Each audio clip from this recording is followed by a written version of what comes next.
My name is Randy Rubenstein, and welcome to the Mastermind Parenting Podcast. At Mastermind Parenting, we're on a mission to support strong-willed kids and the families that love them. I want to coach you guys on all the things you're worried about when it comes to the holidays. We're going to be focused on Thanksgiving and all things Thanksgiving. That's kind of the theme, and I wanted to teach you guys a couple of helpful tools. So just know things I'm teaching today, you can also apply to the winter holidays as well. So the way I have found when I teach you guys things so that I'm not just talking at you, I want you to take a pen to paper. And when I prompt you to really think about something and to have a reflection, I want you to write it down for yourself. Okay. So we have to be intentional. When I was just recording this podcast episode with this guy today, we were talking about how you set an intention. You set an intention before an experience. So we want to set some intentions for the holidays. Okay. So if you think about the holiday season, why is it important to you to have a good holiday? This season, or really any season. Why is it important? Holidays and rituals represent something pretty important. It's like a whole life can happen. But when we have these anchored moments, oh yeah, that Thanksgiving, remember when grandma, farted at the table or whatever it is. But these are the moments that create a life where we have these anchors to kind of grab onto. And I think it's like, why do we want this to be a beautiful holiday? Because we want our kids to have good memories. We want them to think back on their childhood and with fondness, right? Even when it's something ridiculous, like grandma farting at the table. But we want to have these rich family experiences because we want our kids to look back on their childhoods and to remember things and for it to be a sweet memory, right? For it to be a sweet memory. And right, family is important. Why is that important to us, for our kids to have beautiful holidays with family? Well, we want them to know they're rooted in family. This is where they come from. These are the people they come from. These are the people that love them. These are the people that have their back, right? That helps to shape their identity. We want them to have beautiful family memories. And it might not be that beautiful if grandma farts at the table, but it's still kind of beautiful because it's hilarious and laughing is joy. We want joy-filled memories. And I think it's important for us to kind of dissect that out of it and to understand why setting an intention is so important, because I think it helps us not to get mired down in the moment when your kid's like, ugh, this turkey is gross, or whatever it is that they say. And you're like, no, you didn't. Don't worry. I'm going to have a tool that helps you to stay and be relaxed, even during those moments where your kid says that thing that you were just hoping they weren't going to say, or does that thing that you were just hoping they weren't going to do. When we get mired down in the just hoping it all goes smoothly, I think it's like we forget about the joy. We can kind of just skim over it. But when we come into it with a sense of pack leadership and we have a plan in place, and we're very intentional about it. So we're talking about these things before. In a couple of days, we're going to be going for Thanksgiving, or we're going to be hosting Thanksgiving, and everybody's going to be coming over, and it's going to be kind of a hectic day. If you're hosting, it's going to be kind of a hectic day. So let's have a plan so we can all contribute to the day, right? That's what a good pack leader does. They don't just wait for the day of and then hope that nothing goes wrong. It's no, we're talking about it ahead of time. We're setting it up. We're excited about it. I just had a mastermind mom the other day saying that her and her daughter stayed up late the other night because they were planning their pies. Like all of those moments are beautiful memories. And when we do this is what I've learned the older I get, because I am not always the best planner or systems person at all. To say I'm not the best is really being kind to myself because I really suck at it. But anytime you talk about something and have a plan ahead of time, it's just not stressful, right? Like it just takes the stress element out of it. You feel like you're in the driver's seat of your brain. So I want you to think about, what is your favorite holiday memory as a kid? Okay. When it comes to either a special Thanksgiving memory or a special Christmas or a Hanukkah memory, or whatever it is that if you celebrate a different holiday, what is a special memory that stands out to you as a kid? Like my mom's stuffing. I'm about to send my 21-year-old daughter. She's doing Friendsgiving at college. And I was like, oh, you got to make Mimi stuffing. It's the best. My mom's stuffing is my favorite Thanksgiving memory. It's delicious. I look forward to it all year long. So what is your memory? It could be a food. It could be, for my kids, we get together with extended family, and with my youngest son, that's when he's with two of his cousins that are his age, and it's just he just gets to be alone with his cousins, and it's a whole day, and then they have cousin sleepover, and that's his special thing. Maybe it was stressful. You felt your parents' stress, and so the holidays don't have such a special memory for you. And so therefore you're really determined to create a different type of memory for your kids. So it might be that, I don't have many great holiday memories, and I want to do it differently for my kids.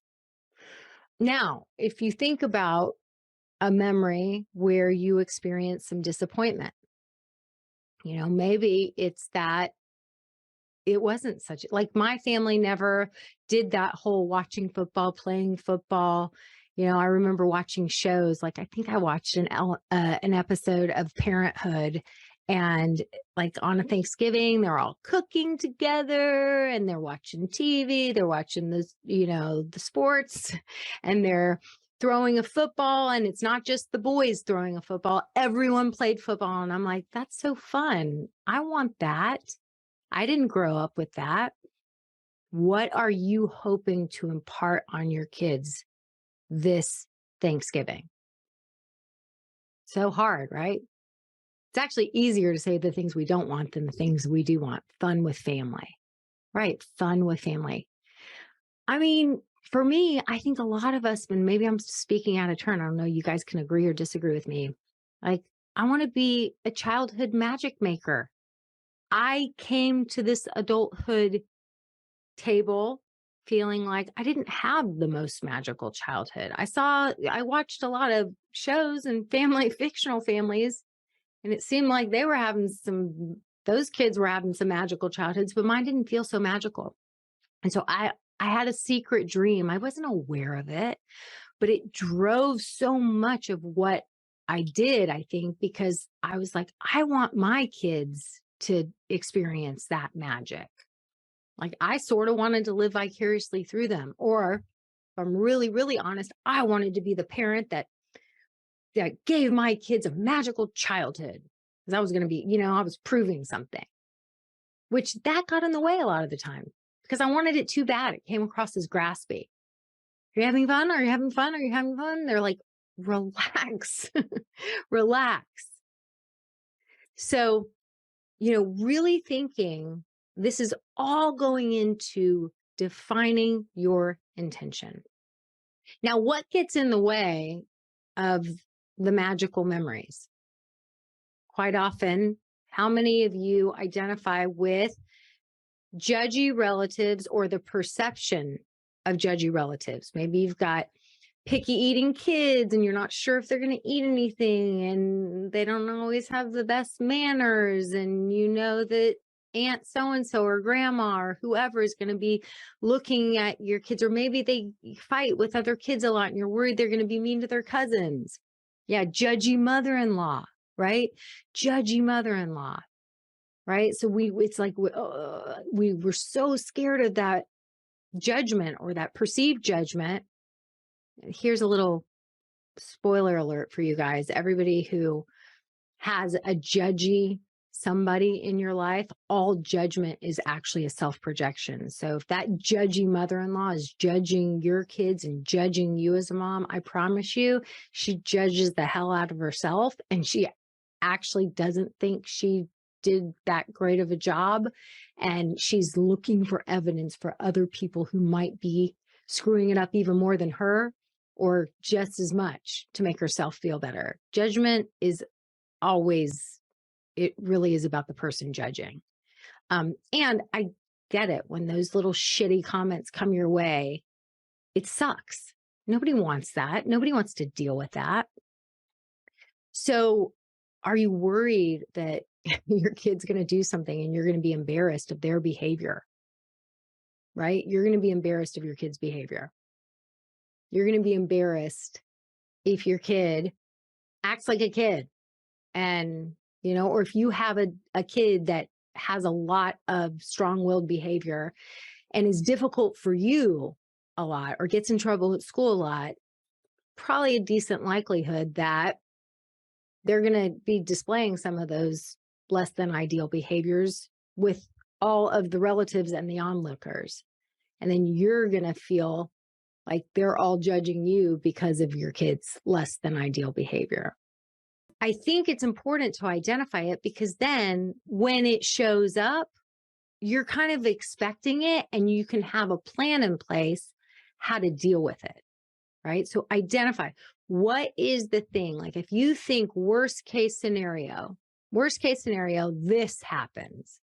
I guess my worst case scenario, we're having Thanksgiving at my sister-in-law's house. Her and her husband don't have kids yet. So she's like, oh, I've got a kids table, and I'm like kid proofing the loft and all this stuff. And I don't know what that means, what she thinks that means. And Avery is like the badger and like high energy. And I guess worst case scenario is that he doesn't want to sit at the table because they're very much like classic, like dinner setting, everyone's sitting down. And with little kids, that's not the case. They're all over the place. So my worst case scenario would just be that Avery like melts down and just the whole, like, shit just hits the fan. Is really okay. We know that it is going to be difficult for Avery to sit for an extended period of time at the table. Okay. And what about eating?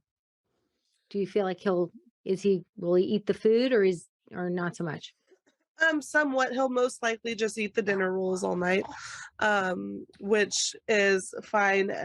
That's another thing that Chris and I have both been vocal about when they bring it up of like, eat your food. And we're like, just eat what you can, bud. Like, we just kind of make that like a very not kind of passive aggressive, like, eat what your body tells you want to eat, in front of my in-laws. So food is kind of a touch and go. He might eat it, he might not. Okay. So do you think that it's necessary for Avery to sit at the table as long as the adults sit at the table?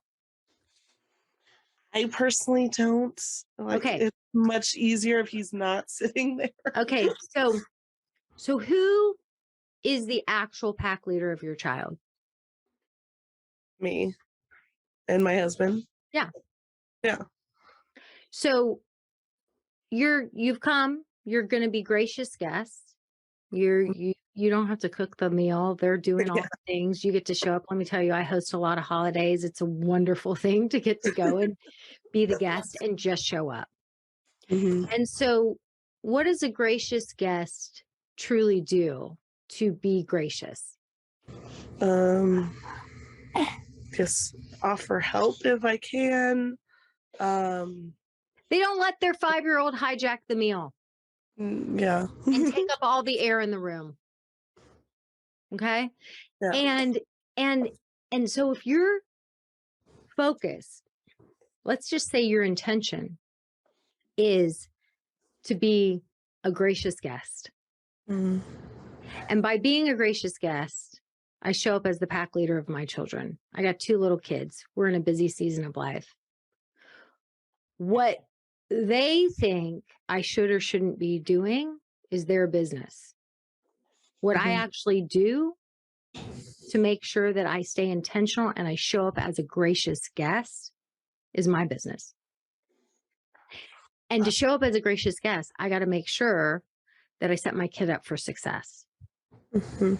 And what I know is that he may just eat dinner rolls. Okay, I'm cool with that.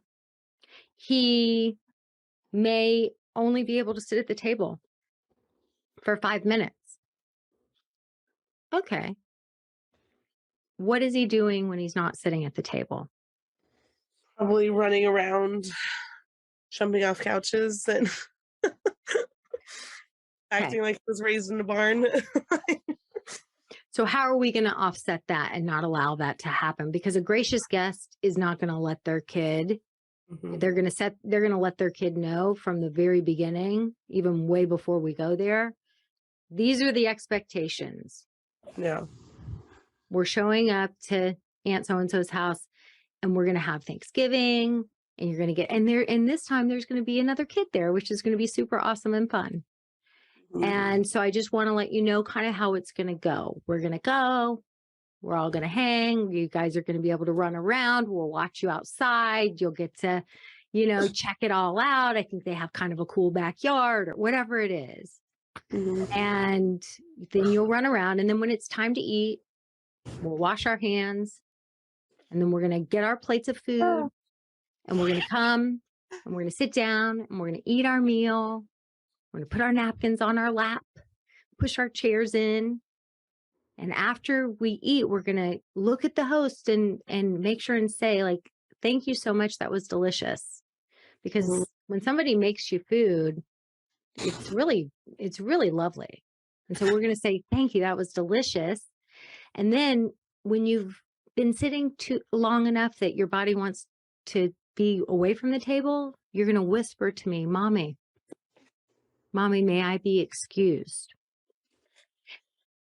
And I am going to say, sure, let me help you get set up. Because when all the adults are still eating, it's going to be quiet activities time. And so we're going to bring a little bag and I'm going to have some special things in there that maybe you haven't seen. And, we're going to have some, crayons and some mazes and some different things, maybe a few new little toys to play with or whatever to share with your cousin and to play. And we're going to, and I'm going to be okay with you doing some quiet activities close by. And then when the adults are finished and we help clear the table and we ask how we can be helpful, because that's what you do when you're a gracious guest. Then it'll be time to get to run around outside and play again. And either me or dad will be, or uncle so-and-so or aunt so-and-so. We'll always make sure an adult's with you guys to supervise, and then it'll be time to go and run around and play again. What about running around and playing or jumping on things inside the house on the furniture? What do you think about that? And if he's like, I think it sounds great, just be like, I know we're kind of loosey-goosey about that stuff in our house, but when we go to other people's houses, a lot of people don't want you doing that in their house. And so we got to really respect the rules of the household. So I think it's really important for you to remember bottoms go on the furniture. You can sit on the furniture, and running around in the house, especially when you got too many, it makes it too crazy. So you can run around outside. Inside, we'll have a special bag for you to do the quiet activities. when you want to be, so remind me, what happens when we get there? And see, we establish the rules. What we are doing is we're setting expectations. We're letting him know the boundaries involved. It's not okay to run around in the house, but instead of just like, we're letting him know what he can do, where he can run around, where he can expect to run around, how the night's going to go. We're taking the uncertainty out of it. Okay. And we're going to be repeating it, and we're going to be going over it. See what happens here. This pack leadership plan is we're putting so much bandwidth on the front end. So we're not crossing our fingers and hoping that it goes well. We're setting it up to go well. He knows exactly what to expect.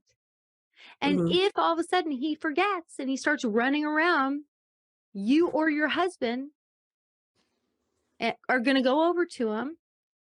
You're going to take him, you're going to pick him up, and you're going to take him outside, and you're going to say, buddy, it seemed like you forgot the rules about the running around inside. Do you need to move your body for a few minutes? I'm still eating. I'm still at the table. I'm almost done. Do you need to do a few loops and then we can go back inside? It's okay. You just forgot. You're a little kid. You're learning. Your behavior so far has been beautiful. You've been such a gracious guest. I hope you feel proud.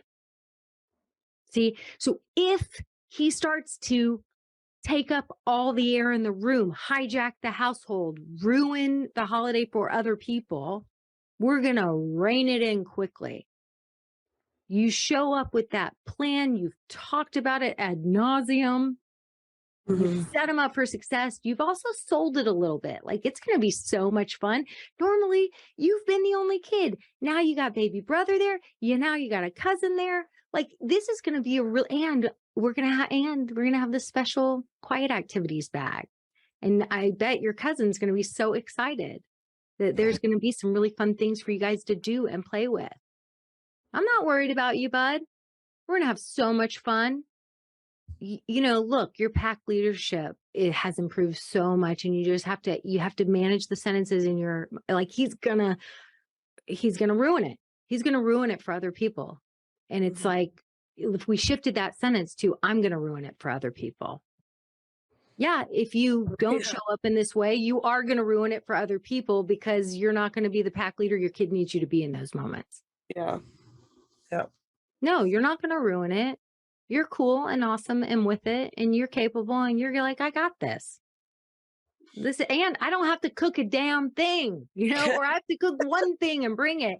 Like, this is not the way it's always going to be. I'm kind of getting, an off the hook card because I got 2 little kids. Like, I'm milking the hell out of this.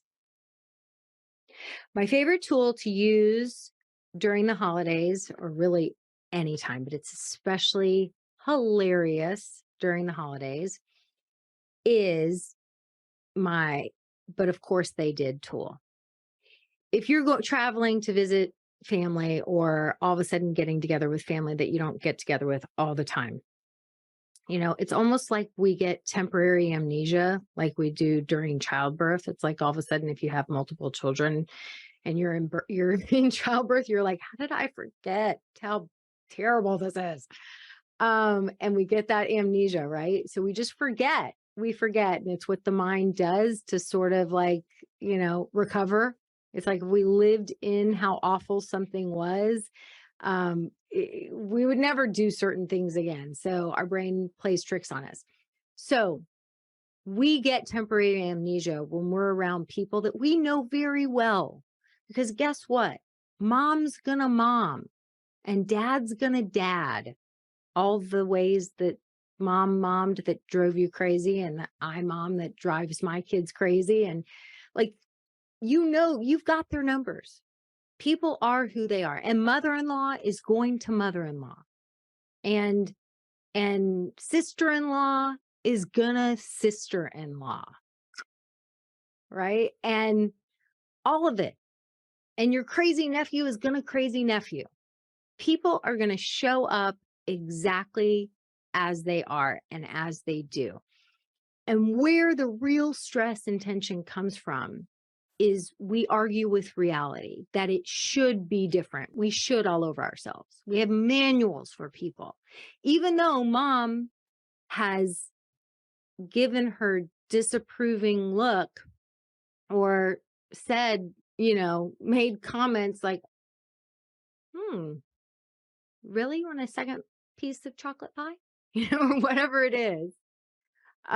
Even though this is who they've always been, you argue with reality that they should be different.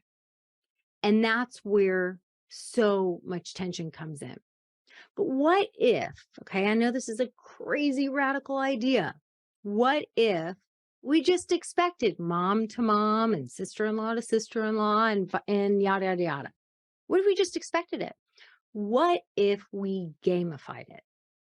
What if we turned it into something kind of fun that we could laugh about later?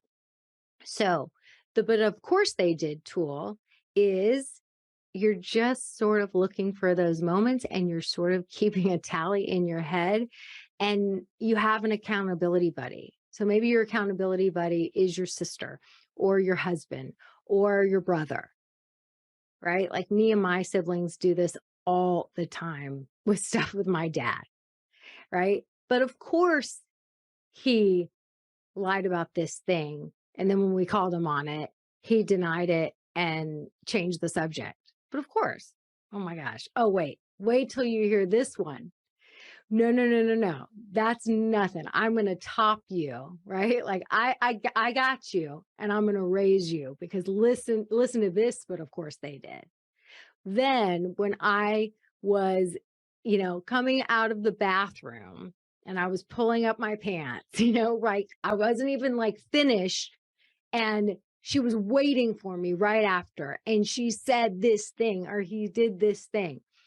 So you kind of gamify it by playing but of course they did game. And so pick your accountability buddy, explain to them the way the game works and then have some fun with it. And it will totally change how you feel when you have these, but of course they did moments. Instead of getting all worked up, it's like you've got content. It's like you've got hilarious content. Thanks for listening today, guys. I hope you picked up some tips, tools, maybe some baby steps for creating more balance and boundaries in your life.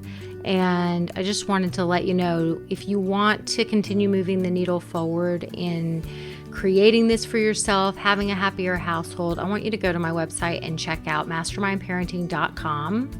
We have 3 beginning programs, and if you need some accountability and more support, then please look for the one that would be a good fit for you. And as always, we're on all the social channels under Mastermind Parenting. On Instagram, it's mastermind_parenting. And periodically I do pop up on different Instagram lives, Facebook lives, where I give you teaching and coaching, and I love engaging with you live to help you help your strong-willed kids so that they can feel better, because when they feel better, they do better. And I love getting to know you guys. So thanks for listening. If you like this podcast, please don't forget to subscribe, rate, and review. Super, super appreciative.